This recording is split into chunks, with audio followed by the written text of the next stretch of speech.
Uno a veces se cruza con historias que te cambian la perspectiva. Historias de gente común que hace cosas extraordinarias. Esta es una de esas historias. Es la historia de José York, un maestro de primaria.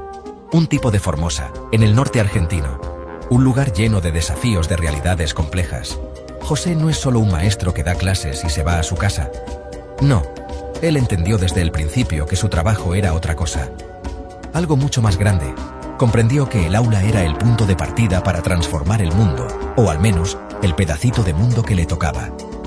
Su historia empieza ahí, en la simpleza de una escuela de primaria, pero con la convicción de un gigante. Su camino no fue el de un burócrata de la educación. No se conformó con seguir el programa al pie de la letra. Él veía a sus alumnos. José York siempre tuvo una visión integral. Una mirada que lo abarcaba todo.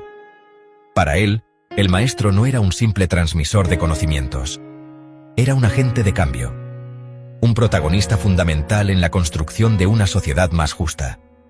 Veía al docente como un intelectual, alguien que piensa, que reflexiona sobre su práctica y sobre el mundo que lo rodea. Un trabajador de la cultura con un poder inmenso, el poder de abrir mentes, de sembrar la semilla de la duda, de sembrar la semilla de la curiosidad, de sembrar la semilla del pensamiento crítico. Entendía que un docente empoderado y consciente de su rol es la base de cualquier proyecto educativo transformador. Por eso, luchó tanto por la dignificación de su profesión. Su concepto de la escuela rompía con los moldes tradicionales. No la veía como una fábrica de diplomas. La veía como un laboratorio de ciudadanía, un espacio para aprender a convivir, para aprender a respetar al otro. Para José, la escuela debía ser un faro. Una de las obsesiones de José era romper el aislamiento del docente. Sabía que el maestro, muchas veces, se siente solo en su aula, enfrentando desafíos enormes sin nadie con quien hablar, con quien compartir sus dudas, con quien compartir sus logros. Por eso, impulsó con una fuerza increíble los espacios de encuentro entre colegas. Fomentó el debate, la reflexión conjunta, el intercambio de experiencias. Creía que la inteligencia colectiva es siempre superior a la suma de las inteligencias individuales. Generó círculos de estudio, talleres, jornadas. Cualquier excusa era buena para juntarse a pensar la práctica, para analizar qué funcionaba y qué no, para construir conocimiento desde la propia experiencia. Él insistía en algo fundamental. Los maestros tienen que contar su propia historia. Tienen que escribir sobre lo que hacen, narrar sus prácticas, sus dificultades, sus hallazgos. No como un ejercicio académico, sino como una necesidad vital. José York miraba el sistema educativo y veía muros. Muros invisibles pero muy reales. Divisiones que, sinceramente, no tenían ningún sentido. El nivel inicial por un lado, la primaria por otro, la secundaria en su propio mundo, y el nivel superior, el de formación docente, allá arriba, en una torre de marfil. Él veía cómo esta fragmentación dañaba todo el proceso, cómo los chicos sufrían las transiciones entre un nivel y otro, cómo los maestros de diferentes niveles no se hablaban, no coordinaban, no compartían una visión común.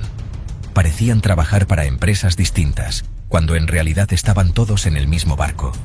Con la paciencia de un artesano, se dedicó a tender puentes, a romper esos compartimentos estancos. Empezó a organizar encuentros, jornadas de trabajo conjunto, proyectos que involucraban a docentes y alumnos de diferentes niveles. Su objetivo era claro: construir un sistema educativo articulado, coherente, un continuo pedagógico donde cada etapa preparara el camino para la siguiente, sin rupturas traumáticas. Quería que el maestro de primaria supiera qué se hacía en el jardín de infantes. La trayectoria de José York está marcada a fuego por una palabra: cooperación.